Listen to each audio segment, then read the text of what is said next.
Jay here for Stretford, Paddock. That is Joe Smith. This is Paddock Live, and we have just come off the back of our first ever Twitter space. Or as I like to say, Twitter space. Nice.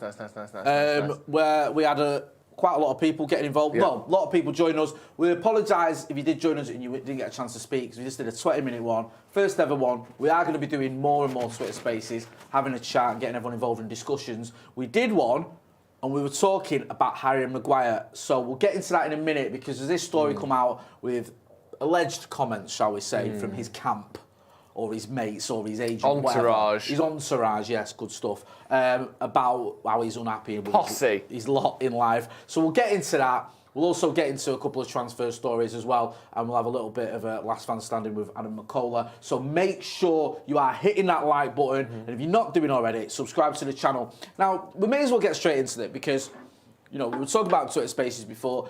It's trending on social media, on Twitter and everything, Harry Maguire. This is off the back of an ESPN article by Mark Ogden. You can just run us through it. Yeah, so there's this...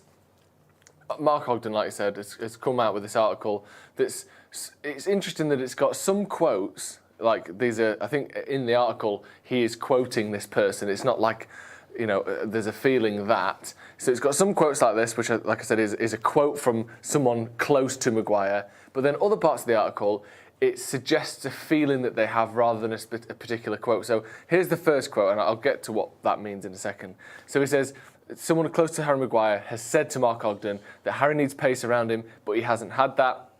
If you put in Ruben Diaz in the United defence and Harry in the City back four, Diaz would struggle and Harry would thrive. Harry hasn't had a good 12 months, but he hasn't been helped by those around him, coaches or players, so it's inevitable that his confidence and form have suffered. And then there's also a second part, which we'll come back to this, but again, sources have said that, so this bit isn't in quotes, even though the first bit was only sources as well. Sources have said that Maguire's frustrations with goalkeeper David De Gea's communication and reluctance to defend further away from his goal line were also a factor in the overall malaise in defence last season. That issue has been improved by Argentina defender Martinez's arrival from Ajax and his ability to communicate with and instruct De Gea in Spanish.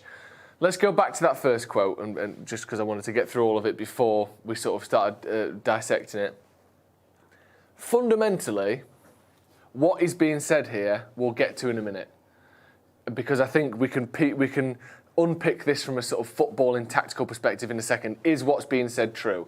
We'll come to that. Firstly, we need to talk about why is this coming out? Who is saying it? Has Harry Maguire agreed to them saying it? Has Harry Maguire, has it even been said? Do you know what I mean? Like, let's start with the sort of the politics around this. If you're Harry Maguire, do you think this is a good idea? Do you think, like, he's gone, mate, speak to Oggy, he's our boy in ESPN, tell him all that stuff I've been telling you? Or do you think this is one of Harry Maguire's mates almost going behind his back here? I just wonder, right, and listen, I know some journalists in the past have been known to embellish things, even make things up, or, you know what I mean, to take something that's pretty harmless and then escalate into something more with more substance.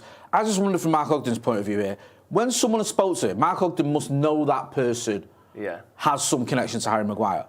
He must have some idea that this isn't just a randomer. Yeah. You know, I couldn't go up to Mark Ogden and go, I'll tell you what Harry Maguire's been saying. No.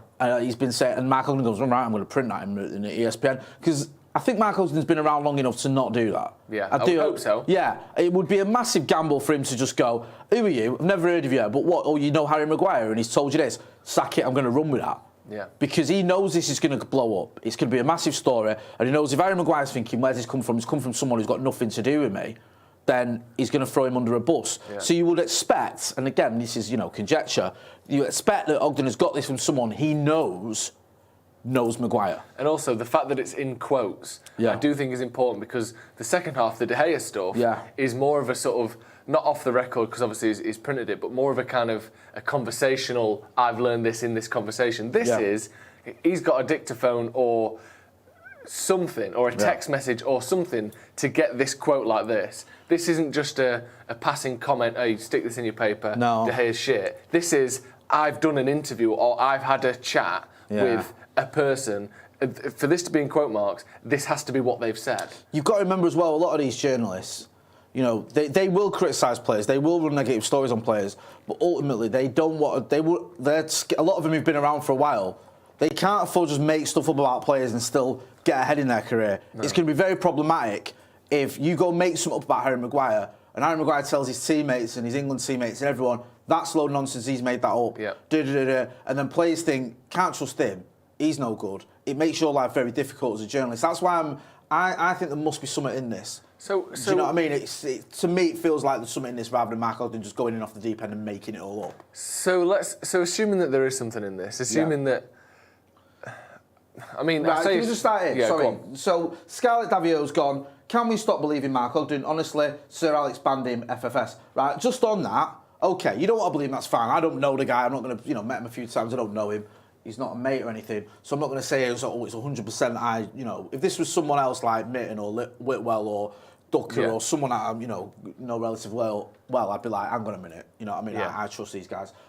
So I understand that, but the argument that Sir Alex banned him, Sir Alex banned Daniel Taylor, who for me is one of my favourite journalists and has as much integrity as any journalist I know. He's genuinely top tier with his writing, with his investigative journalism, the stories he's done. So I don't think the fact that Fergie banned him necessarily means that everything he says is a lie. I understand if you don't believe Mark Ogden, that's fine. But the Fergie banning thing, I'd just say, that's not always a case of that means you're a crap journalist. Danny Shields says, first United captain in 30 years I've actively hated. Absolute disgrace. Needs to be sat in the resis until Jan and sold for any fee. Robbo wept. Valmik says, such a contrast in leadership qualities between this story of True and Bruno's interview. Good point. Bruno's done an on-the-record interview, hasn't he? Yeah. And some people have tried to take those quotes out of context. Yeah. Oh, he's having a dig at Ollie, or he's done... No, he hasn't. Bruno literally praised everyone. Yeah, and also the bit where he's sort of... I mean, we'll come back to the Maguire thing, but just on the Bruno thing. The bit where he says, we've not had that direction or whatever. He praises Ten Hag, talks about the discipline and the direction and all that, and says that we haven't had that as much in the past. The thing is, whilst yes, that is somewhat a suggestion that previous managers weren't as good as Ten Hag, right?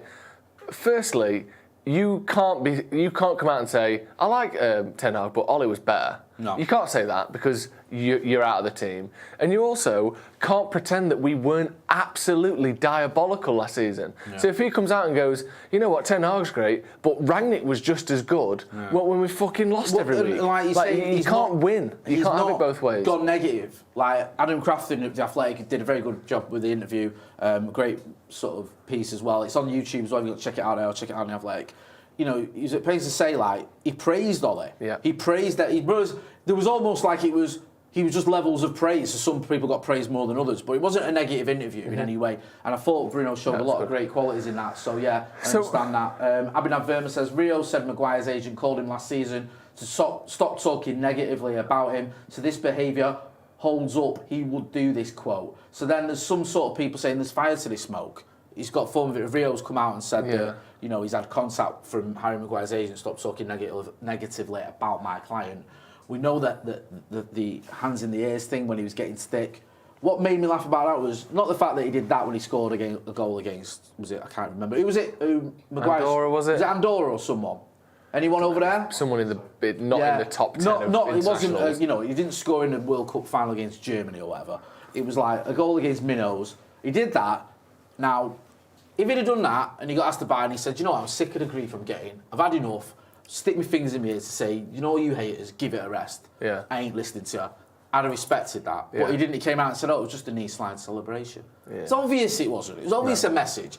Say it with your chest out, bro. Yeah. Say, do you know what, Albania, thank you. It was against Albania. I stand corrected, the absolute titans of world football. No disrespect, but come on, man. Why are you celebrating like a goal against Albania like you just scored the winner in the World Cup final? So yeah, if he'd have said it with his chest out, I'd respect that. But to say, oh no, I didn't mean anything by it. It was just a knee slide celebration. Obviously rubbish. Yeah.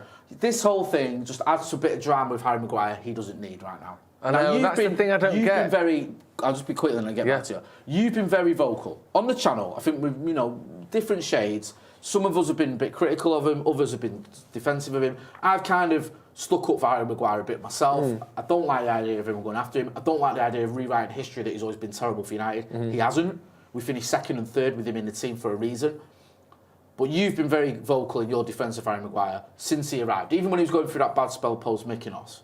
What do you make of this now as someone who's a United fan, who has supported him, who sticks up for him, seeing this, again with the caveat of if it's true, what do you make of it as a fan? Well, yeah, I mean, I think, firstly, that when you say I've defended Maguire, I have. Yeah. And that's because I think he has been very good for United in the past. And like you said, mostly I think this idea that he's never, he's been awful, it's been a disaster start to finish, that's not true. The first 2 seasons, he played 61 games in all competitions in that 1920 season. He played every single minute for Man United. So someone's saying the most since Pally in 94, 95? Exactly. So he obviously wasn't that bad. Yeah. Do you know what I mean? He was good that season. He was good the season after. Yeah, well, he got injured, didn't he? And then people were saying, and I think we said it, on the preview to the Europa League final, we could do with it. And I think that, I'm not saying we would have won it, but we finished second in the league, got to the Europa League final. Had we finished second in the league and won the Europa League, that would have been our best single season since 2013.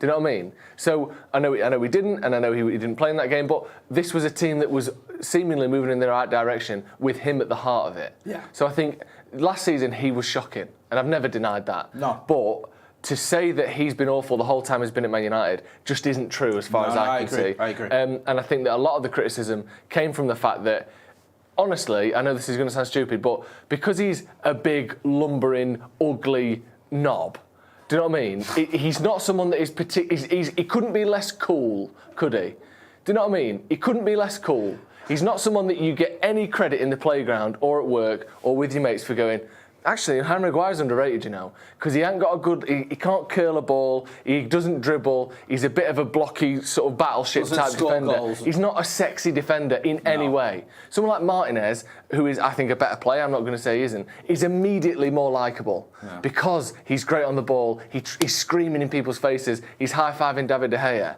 Maguire's not like that. And I think that allowed people to basically just pepper him with any old criticism you want with no sort of backlash whatsoever. But this, if this is true, is just shit. Like, what is the plan here? What does, assuming this is true, which it might not be, and if it isn't, then I apologise, right? But if this is true that someone in his team has been allowed to say this to a journalist, what did you think the next 48 hours were going to look like? Oh, bravo! Let's compare ourselves to one of the best young centre-backs in the world and best centre-backs in the world, Ruben Diaz, at the best team in the country. Let's slag off David De Gea, a man that is still in the dressing room, who, if I ever have any hope of getting back in the first team at Man United, I will be playing in front of. Like, what is the plan? Is it literally just, fuck Man United, Gareth Southgate, please don't hate me. I don't care about them anyway. Like, I don't understand it. It's like this is only pandering to Southgate. Because I can't see how any Man United fan would like to read this. And it's so stupid and ill thought out that it's either fake or he's leaving. Because I can't see how this has been put together by the Manchester United captain. The only other option I have in that, I agree with everything you've said. The only other option between it being fake or he wants to leave is he's not thought it, he said it, he spat his dummy out, it's a reactionary thing, he's fuming because he's had a bad time of it this season. Yeah. He played the first 2 games, we lose both of them. I don't think he played particularly bad in those first 2 games, but we lost them both. Yeah. Martinez and Varane form a partnership, we win the next 4 Premier League games. Maguire comes back in the Europa, we lose that. Yeah. He's had a torrid time of it, he's getting stick on socials, and we know him and his family read socials. Yeah. I think his missus and his sisters or whatever have responded on social media to people. Yeah. And they tweet things, and they tweet obvious things that aren't someone in an office doing a social media manager job for you. It's obviously something, from the heart, and it's, his friends and family. So he's probably seeing some of the stick he's getting. Yeah, of course. And I think he might have just reacted to it. Or if it is that sinister thing, which you say, where he's just going, I want to say to Gareth Southgate, any negativity around me ain't my fault. I need to be your guy still. Yeah. If that is the route he's going down, then that is a route that only leads to you falling out with everyone at United. And the thing I don't get is this quote as well is, both of these quotes, I don't know about the language Martinez thing. That seems a bit silly to me. I agree. Can we just say that as well? I'm not having that. No. The language with David... Because I've seen David De Gea give an interview in English that's perfect. He's got fantastic English. Yeah, his English is better than mine. I know it's not saying much, but let's not start going down that idiotic route of Harry Maguire couldn't talk to David De Gea because David De Gea's from Spain. He's only lived there for 12 years. But up to that point, that's drivel. If you stop here, and go read this bit and read the bit about Diaz, I don't actually disagree with it as a point. I think Ruben Diaz would have looked shit at United last season because of how we were trying to play, because of Luke Shaw, Wan-Bissaka, David De Gea around him. I think a slow, technically good centre-back would have really struggled to play for Manchester United last season, and I would put Diaz in that. I think he's a better player than Harry Maguire, but I do think that a player of that style would have struggled last year. But why are you saying that? If you imagine, right, Brian Robson in 1989 or whatever, when we were 13th or fighting relegation before we won the FA Cup. Imagine if Brian Robson had turned around and go, I'll tell you what, Graham Souness would struggle in this team. Yeah. And I'll tell you what, Peter Davenport's a waste of space. And, you know, Mal Donaghy can't defend for toffee. And Jim Leighton's one of the worst keepers I've ever seen. And instead of rolling up his sleeves and almost single-handedly carrying us towards trophies. Yeah. Imagine if he'd have just done all this. You know, you can't because he wouldn't. Because he's a captain and a leader, and that's what you should be at United. So coming out and going, I tell you what, let's start going on about Manchester City players and how they struggle in this team. I don't want to hear it, bro. No, I don't. Next thing, you'll be hugging John Stones again. Pack all that in, if it's true. No. Don't want to hear about how City, even, tell you what, how bad we are. Even a City player who's struggling in this team. Are you mentally ill? What are you doing? I know. So that's a no-no for me. Shouldn't be doing that. The only sort of hope I have for Harry Maguire with all of this, and it is a slim hope, is that Mark Ogden's gone in off the deep end, or someone who's nothing to do with Maguire, or one of his friends has just made all this up, and he can deny it and go, look, that is drivel. I never said that. I didn't say that. It's not true. Yeah. I don't believe that. I love playing in front of David De Gea. I love my teammates. Yes, we had a bad season, but I have to take responsibility for that as well, because I had a stinker and I'm the captain, and I love being at this club and playing under Eric Ten Hag and being a part of this team and this club and wearing this armband. That's the only way I see this having a happy ending for him. Yeah. Because all this, for me, for a player who is already getting on pelleters, who's already not having the greatest of time, who had an absolute 4 out of 10 at best season last season, this all leads to him leaving. I know, and I think, to be honest, if he's not seeing us right now, but if he is, but if he's seeing the backlash to this, even if you said this to Mark Ogden yourself and said, pretend that it's sources close to Harry Maguire, he has to now go out and deny this, even if it's true, even if his mates did it, even if he was in the room when his agent rang Mark Ogden. I think you have to come out and say, that's not true. I love David De Gea. I don't care about Manchester City. Like you said, I had a shocking year last year. Like it says, I think it's in the other one, but the other quote. But he says, Harry hasn't had a good 12 months. Yeah, that's true. Say that. That's all you need to say. I haven't had a good 12 months, and I want to change that. But I think politically, here you go. Harry hasn't had a good 12 months, but he hasn't been helped by those around him. Do you know why does it help? He needs to come out and deny it. And I did a little bit of a tweet about this earlier. You look at quotes from Martinez. Yeah. Who's saying about the fighting spirit and getting into the opposition. You see how he is. Look at Rafael Varane. This is a player who's won the lot. Yeah. He's won 4 Champions Leagues, the World Cup, a load of La Ligas. Yeah. He's a guy who's just got, he's reached the very heights of football, and yet he was dropped. He fought for his place. He got back in the team. I know he was dropped mainly because of injury and fitness, then he had to come back again. But he wasn't starting. No. Do you know what I mean? And he didn't go run into a newspaper and go, I can't believe I've won all these Champions Leagues and the World Cup and all this, and I'm not. I can't play in front of David De Gea because he speaks Spanish and I speak French. And I tell you what, if you put anyone in this team, they struggle. And he just got on with it, and he's got on with it, and already forming a partnership with Lisandro Martinez. And all this for me is just massively deflating. And my default setting with any United player is. My default setting is defend them. Yeah, same. Especially when rivals come through. Yeah. And I will defend anyone against rivals. And I was doing it last week. Someone did a tweet about Harry Maguire, one of these odd type accumulator Bible drivel accounts, where he made up a stat that Harry Maguire's played in this many games, lost them all, and conceded more goals. And the stats are wrong. And I call it out, and people going, well, it doesn't matter, the stats are wrong, he's still rubbish. Well, it does matter, because you're making stuff up about him. I'm not having it. Yeah. When I hear it does matter the stats are wrong. It does matter that the stats are wrong, because you just don't make up stats to try and get a load of clout on Twitter and attack someone. I'm not going to have it. But with this, I just feel like I ain't got any time for it at all. Listen, there's loads of comments. Going to get into some comments and some chat, and then we'll move on to something else. But we're going to keep coming back to this anyway. Danny Shields says, didn't Ten Hag lay down a marker publicly about leakers early doors? First international break this happens. Might as well be Pogba. This isn't a leak, though, is it? No, this is a leak is like revealing information from inside the dressing room. There's nothing revealed or leaked there. I think it's just a bad quote. Calvin Kareem says, lads, would you strip Harry of the captaincy? No. Danny Shields says, what do you do with a fridge that won't stop leaking? Get rid. That's nice. Graham Cox says, Jay, he could have removed himself hours ago. I'll get into some of the comments thing is, as well. In terms of stripping him of the armband, that has to be done for things that Ten Hag has seen Harry Maguire do or that is proven that it's him. This is apparent sources close to him. I don't think you can Do you remember when the Pogba got stripped to the vice captaincy because he made comments after the Wolves game? Yeah. He made comments publicly after the Wolves game. But they were him. Yeah, no, that's what I mean. So Jose went, no.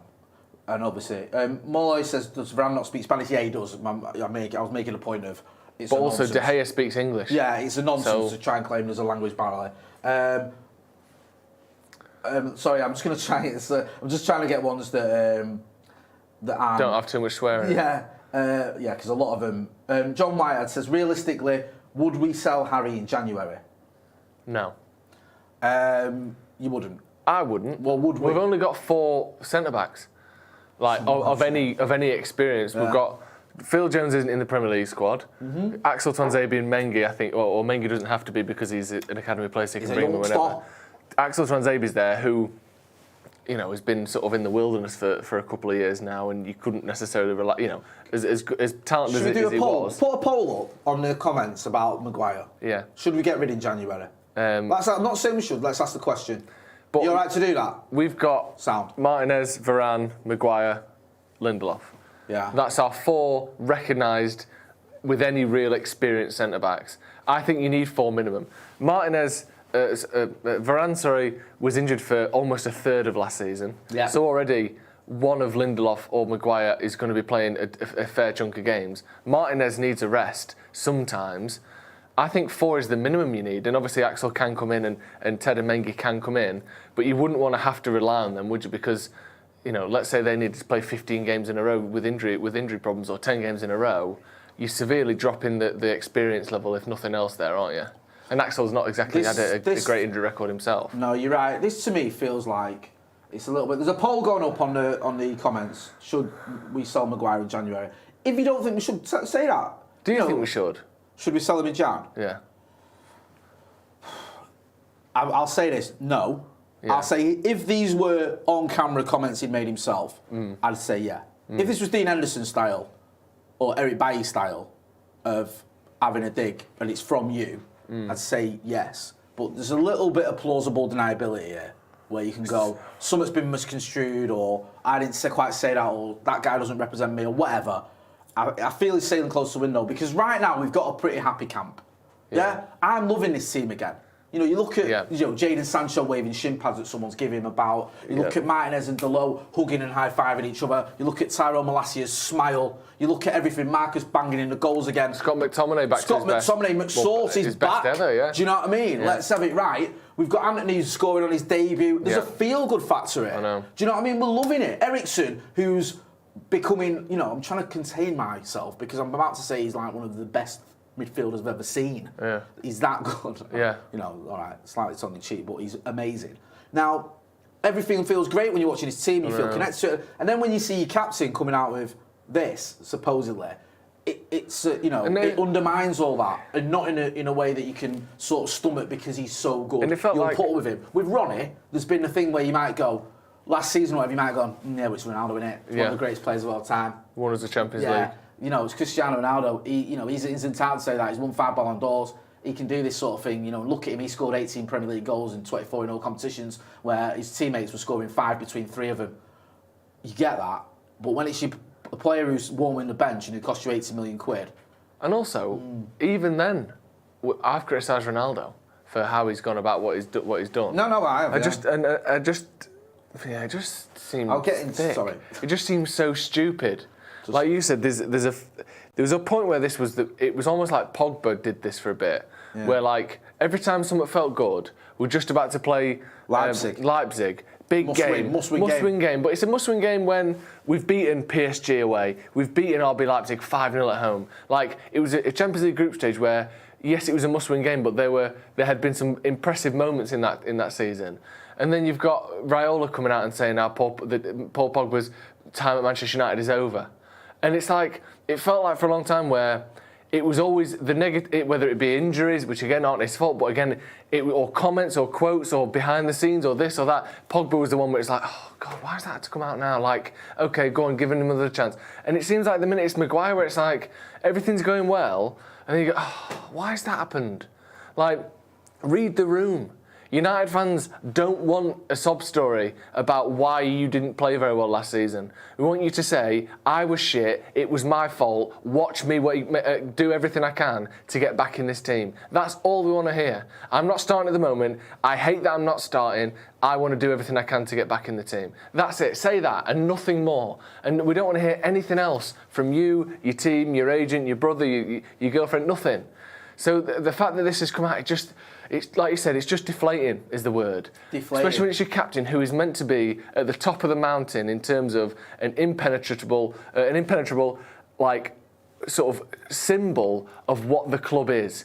And this is the exact opposite of how everything feels like it's going at Manchester United at the moment. We're being dragged back down by someone who's meant to be the club captain. Again, my hope is that this isn't real, but if Mark Ogden is putting it in quote marks, someone has said it to him. Yeah. And presumably, like you said, it's not just some bloke outside of a Greg's. Yeah. So it just seems so stupid. He's got a lot to answer for. Right, a couple of comments before we get into something else. Rishi Kamath says, think maybe Eric Ten Hag has given him the F-off signal. Maybe Maguire's mouthing off because he's got nothing to lose. Maguire out in January and Timber in ? Also, we've got Danny Shields again. Captain is very much in quotes now. Bruno is my captain, and Eric Ten Hag's by the look of it. Some would argue we overpaid for Harry Maguire, 80 million quid. Right. Well, on Last Man Standing and BetVictor, Adam McCall has been chatting to Boovy and them lot about another player who may have been overpaid for in Darwin Núñez. Thankfully, not by us. Check this out. We've got a problem here, boys. No, there's no problem. Darwin Núñez is decent at best. Núñez is finished. Núñez is finished. I've never seen anything like it. His touch is backwards. It slows the game down. I've never seen anything like it. Honestly, his finishing in the Champions League against Ajax, I know they won the game.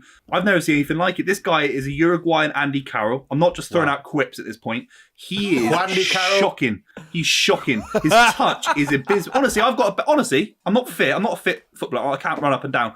My touch is better than this guy, and he costs 85 million quid. It's a national embarrassment. I told you at the start of the season, this geezer's a fraud. I knew it. And he's skinny, he's lanky, but he's not strong, and he kind of pushes people over. He's weird. It's weird. Do you think, at the moment, Liverpool fans are worried about him?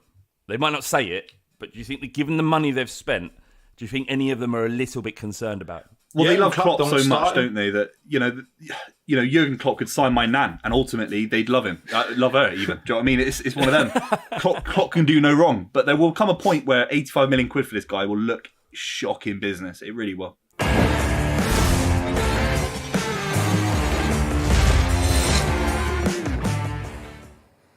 So that was Adam McCullough with Last Man Standing for BetVictor. It's not often to say this, but I think Boovy was talking a bit of sense there about Darwin Núñez, about Klopp as well. Klopp could sign anyone, the Liverpool fans will love him, and I kind of get it, even though Klopp annoys us a lot.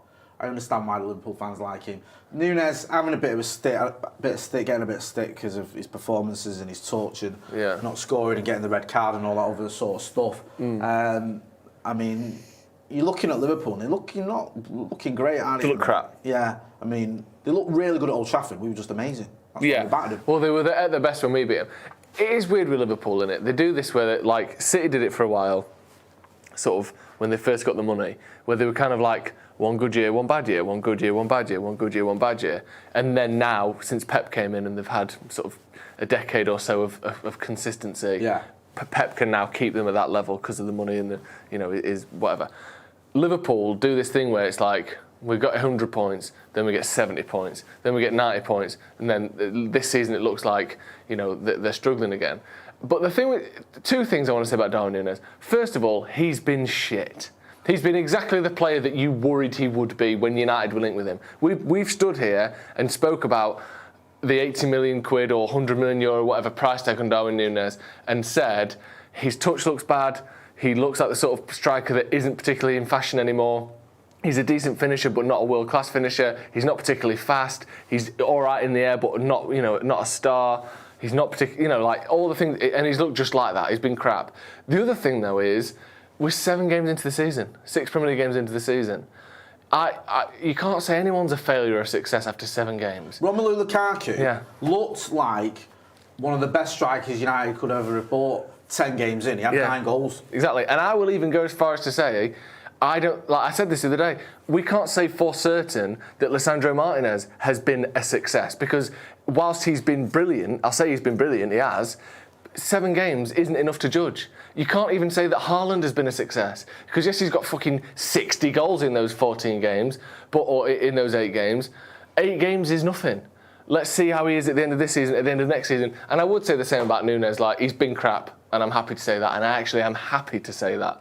But we can't really say he's been a flop, because we're not even out of fucking September yet. With Núñez and Haaland and anyone else, you big money. It happened with Lukaku last season at Chelsea. Yeah. You're under that microscope straight away. Anthony's going to get it. Yeah. I was so glad when Anthony got that debut goal. Me too. I know that's an obvious thing. Every United fan on the planet was glad. But one of the reasons I was glad, not just because it gave us that goal we wanted in that game, but because there's already automatically a bit of pressure off the kid, because he's broke his duck. Because although he's not an out-and-out goal scorer, if he hasn't scored yet, people are going, he spent 100 million euros on it, he hasn't even got any goals yet. Do you know what I mean? So to get that against the league leaders on your debut, it just silences a few of those doubters already. Yep. And then hopefully he can kick on with that. But yeah, no, I agree with that. Go and check out Last Man Standing at BetVictor. Say that you came from Stretford Paddock sent you. Usually we say Boovie in the mud, but this time we could probably say Boovie in the right for once.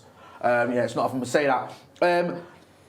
Just quickly on a couple of transfer things as well, because we've been talking a lot about Harry Maguire, and I know a lot of people in the chat. I will revisit it before we end, because I know there's this poll going on, so we'll come back to the poll, and then I'll get into some of your comments about it. But I want to just quickly cover a couple of transfer stories before we go back to the Harry Maguire thing. So, Vanderson. Oh yeah, for Vanderson. I know. No, well, this is the guy that used to play for Man United. Man United, yeah. It's actually Anderson. He's changed his name. Oh right. Yeah. Do you remember Anderson, right? One of the strangest careers ever. Yeah? Comes to United. 19 years old. Yeah. Scores with basically his first touch in the Champions League final. The golden boy. Yeah, the golden boy, right? Literally. Takes a penalty with his first touch. Beautiful. And scores it. Yeah? Wins, 4 Premier League titles? Oh, yeah. Yeah? Puts on a bit of timber, should we say. We've all had a lockdown. Gets a transfer, and then needs oxygen halfway through his debut for the club that he goes to. He's only about 28. He's that knackered, right? I've never seen any of those things before. All those things I've just spoken about, I've never seen anyone come on and score a goal in the first touch of the Champions League final, or be a penalty. I've never seen anyone need oxygen on the debut. That's some proper Adriano shit. Yeah, I've never seen anyone score, get 4 Premier League titles in 5 years and then leave.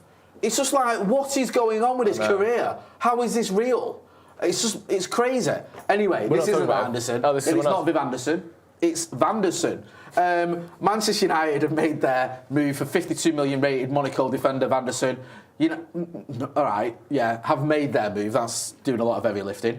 United will rival Barcelona for the signing of Vanderson, according to reports in Spain. The Brazilian right-back has impressed at Stade Louis since joining the French side on New Year's Day from Gremio for around 9.5 million. Sport claim that despite United and Barca's approaches being not back this summer, they will return next year to try to sign the promising defender. I know we just spent 80 million quid on a player that had played in Europe for 2 years, and that was Anthony. I cannot see how you can spend £52 million on a player that has played for Monaco, or that was signed for £9.5 million in January. That means he's had from January to the end of the season, so he's had 6 months of football time of playing from being 9.5 million. 6 months later, he's worth 52 million quid. What? That would be Man United's second highest ever sale, 52 million quid. After Cristiano Ronaldo, he would be second.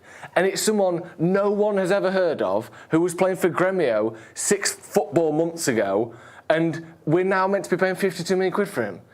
What is going on? You know what I think? Football. Game. Right. Yeah. You just like, but you... I love trying. 52 million quid in January for this kid. I've been buzzing. Never heard of him before. I don't know if he's any good. But I would be absolutely over the moon if we went out and spent 52 million on him because I love transfers, mate. Yeah, get him in. But isn't that mad? Yeah, it is. That's like not just mad, but just like, I'm not going to crap. defend it. It's crap. It's ludicrous. But if we bought him, yeah, why not? You know what I can't mean? go from 9. Diogo Dalot needs a backup, and I'm happy for us to spend 52 million quid to give the kid a bit of a breather now and again in the Europa. Like, to go from 9 million quid to 52 in 6 months is just astonishing. It's highly unlikely, shall we say. And also, have made their move. What? What is that? Have made their move. Do you know what I mean? I like the apostrophe before have. Apostrophe. In case, you know. Right, get involved in the chat in the comments. Do you know, like, do you rate Vanderson? Do you think he's worth 52 million quid? You might not, you might do. Let us know what you think. I mean, you know, he's obviously doing well, but it just seems a little bit. Stelios P says game's gone. People still talk about Maguire. We'll get to Maguire in a minute. But then again, go on. Fucking, what's he called? Wan-Bissaka. No, Leicester, Chelsea. Fofana. Wesley Fofana. Mate, I was laughing. He was injured. For 80 million. He's gone to Chelsea now for 75 million. He was injured for a year. Yeah. He'd played 1 year at Leicester before that. Yeah. Plays 1 year, injured for 1 year. Yeah. Sold for £80 million. Yeah. That's not anything, is it? That's money laundering. That's not transfers. That's not like game's gone. That's not even a game. That's just a lie. That can't be real, Jay. I don't believe if you went into Leicester's bank account, there would be any money in there for Wesley Fofana. There'd be 2 million quid and some Haribo. Because that's just a way to give someone cash. That can't be possible, can it? Imagine that. Who are you getting? Oh, Ricardo Fuller. How much? 500 million. Why? He's great. Yeah. What?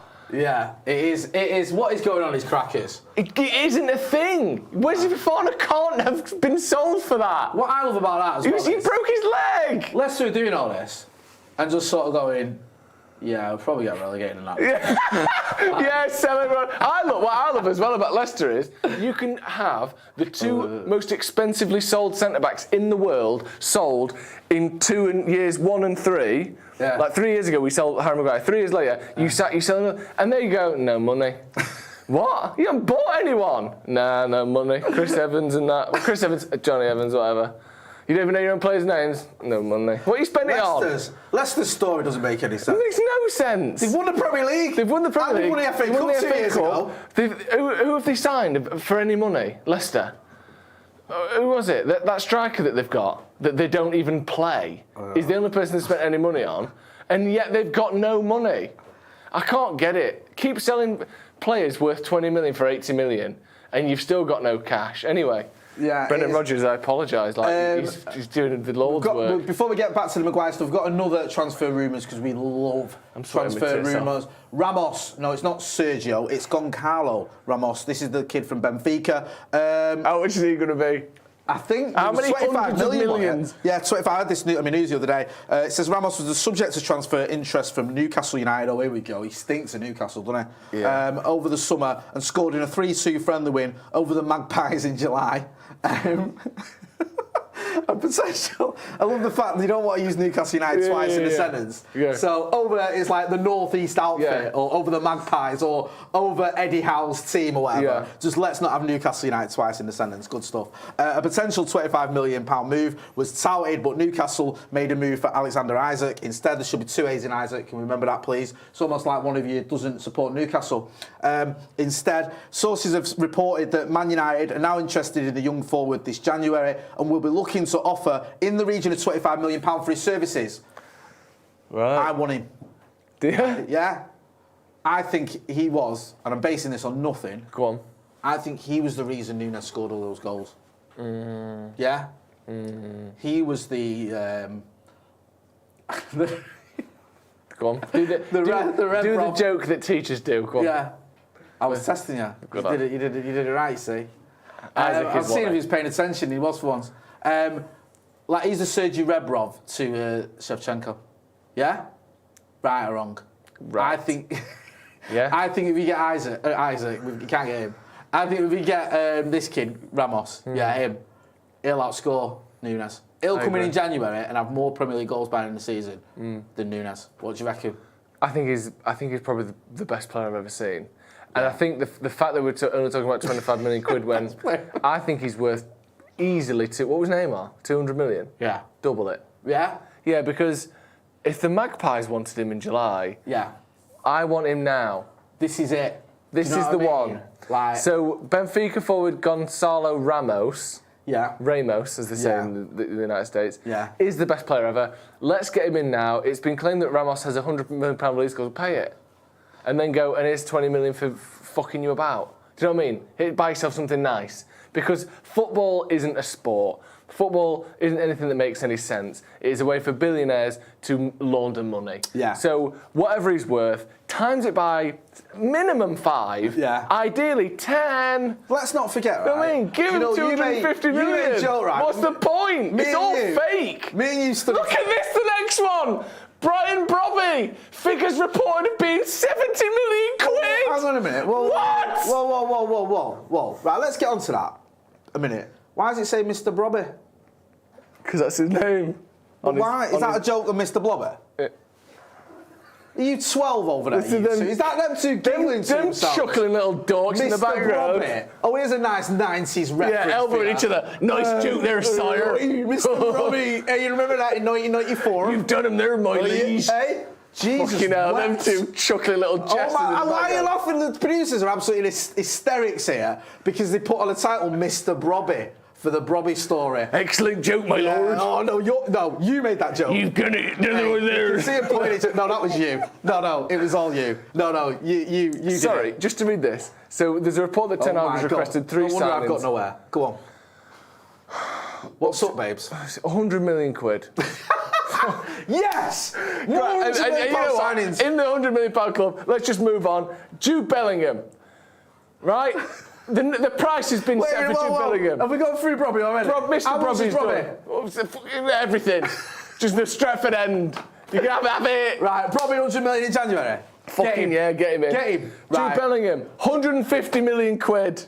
Right, commercial opportunities could reportedly be a deal clincher for Jude Bellingham.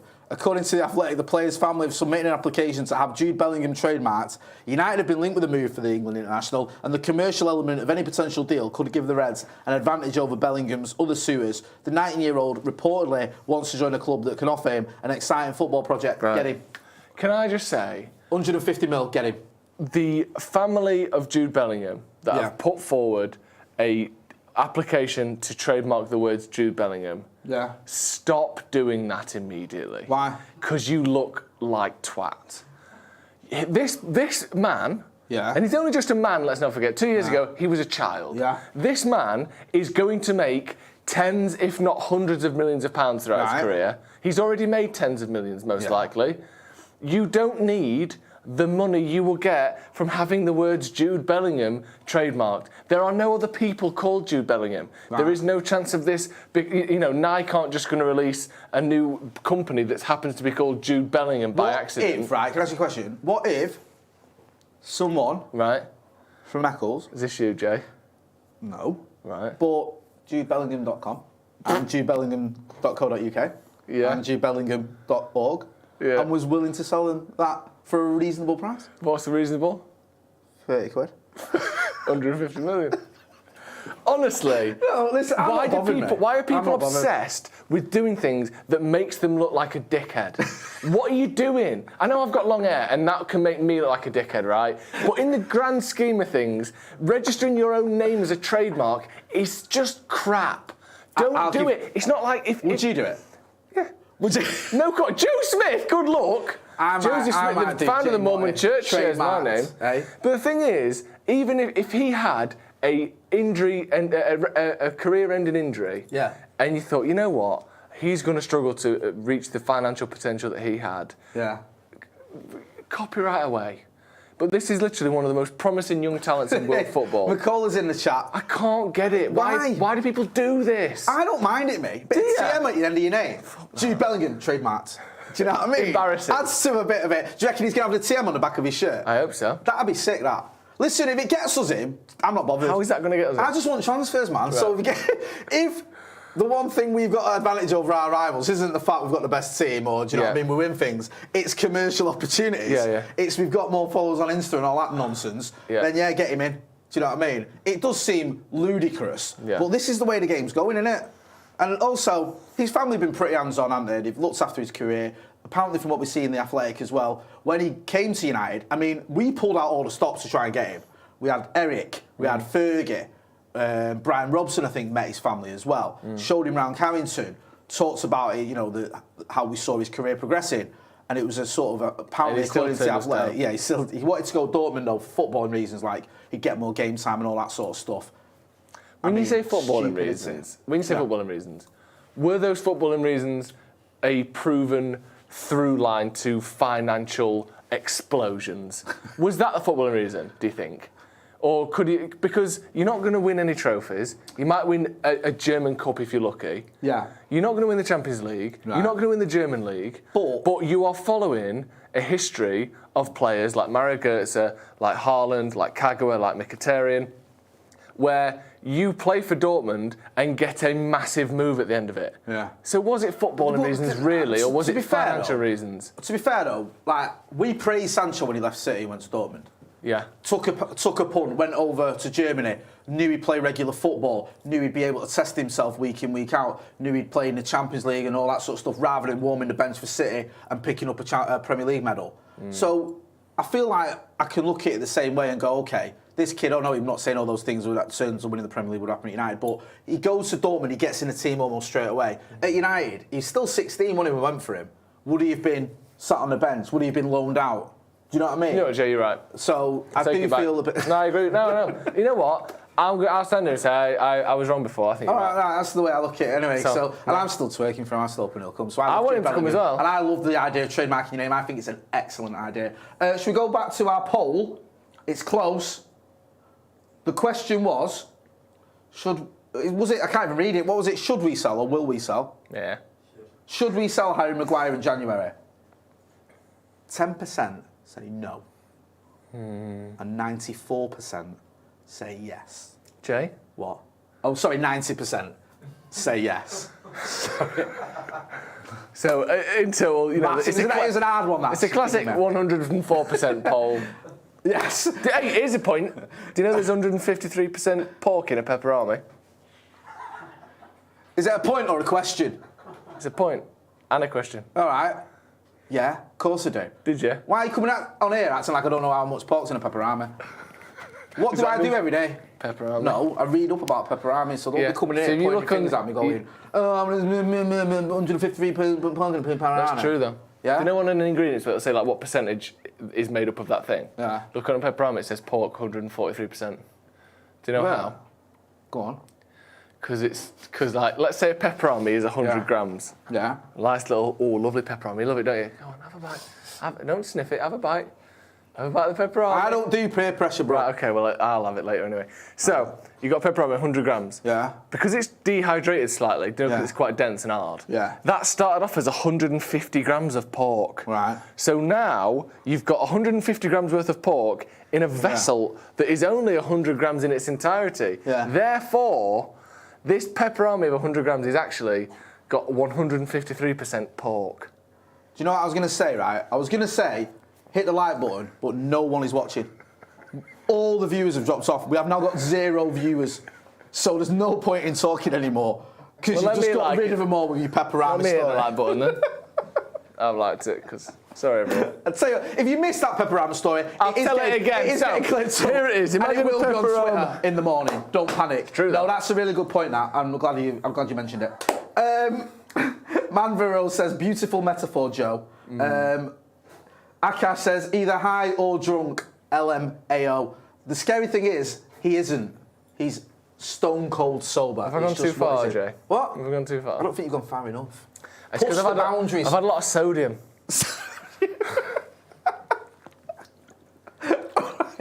the nutty professor over here. He's John Shin's in the chat as well. It's all happening. I tell you what, John Shin's here, McCall here. It's all happening. We've had the poll. Harry Maguire right now. Yeah, going back to the poll. 90% of people saying in the chat or voted saying he should go in January. Yeah. How does he turn this around for you? I know you mentioned it earlier, but we're sort of 45 minutes on. Just quickly, how does he turn this around for you? What does he do to win over the fans? Because it's not just the fans in the chat as well. I know social media isn't an example of everyone, but even people I know who their default setting is defender players. I've seen them on social media going, enough with him. I can't really think in United's history of a captain, especially, or even any player that was sort of this far gone when it came to public reputation that then clawed it back. Yeah. Certainly not a player that was, not in their mid-30s. Certain players you lose it and it's just a downhill slope and then eventually you leave. But he's only 29. Maybe Granit Xhaka at Arsenal, who was someone that looked to be sort of disrespecting the armband. What was he, shouting at his own fans and all that sort of thing that went on there? And then now he's sort of quite revered there. He's playing probably some of his best football ever at Arsenal. Fans are, even by any Premier League standard, fickle muppets. Exactly. Though. They are, Yeah, but I'm just trying to think of anyone that has ever been in this position as a captain of a club that has then sort of clawed it back. I think it's going to be really hard for him. I think he just has to come out and say publicly, him saying it, I love Manchester United. I'm proud to be the captain. When I play, I want to serve this club to the best of my ability. I'm doing everything I can to get in the starting lineup. No more from me. And I think it needs to be no more from him. And then slowly, with an improved team, with maybe a different system, maybe a different role for him slightly, he could sort of build his way back up and put in good performance after good performance. But that's the only way to do it. Quietly put in good performances consistently. But otherwise, it just seems like, I don't know, it's quite far gone at this point, isn't it, with Harry Maguire? It is. It does feel like the way. And listen, back-headed player, I want players to succeed. Same. We stick up for Phil Jones on this channel when everyone's sending for him and coming for him. And, anyone that sort of represents Manchester United and steps out and wears that shirt, I'll get behind him. But Harry Maguire, if this is true, he's got a lot of work to do to win us back over because it ain't good enough, to be honest with you, bro. It really isn't. Thanks to everyone who got involved in the comments and the chat. It's been a fantastic... It's flown by. It's been almost an hour. It just flew by. Thanks for you for filling in on the Pepperami stuff as well. You're welcome. Yeah, good stuff. Make sure you are subscribing to the channel. Hit that subscribe button. Also, don't forget as well, we did a Twitter space before. We're going to be doing them more often. So you'll get a notification, obviously, on the Twitter. And we'll start doing them and getting people involved in the chat as well. With that, we're back tomorrow morning with the news. And then we'll have another podcast tomorrow afternoon as well. So make sure you are... following us on all your socials as well. Joe, where can people find you? Joe Smith 93 on Twitter. And also on? Sloppy Joe's podcast. Check out the episode out yesterday, so go and check it out. Sloppy Joe's. Sloppy Joe's. You know where to find me as well, Jay Motty. This has been the Paddock. No, it's not been the Paddock. It's been Paddock Live. Correct. Thanks for watching.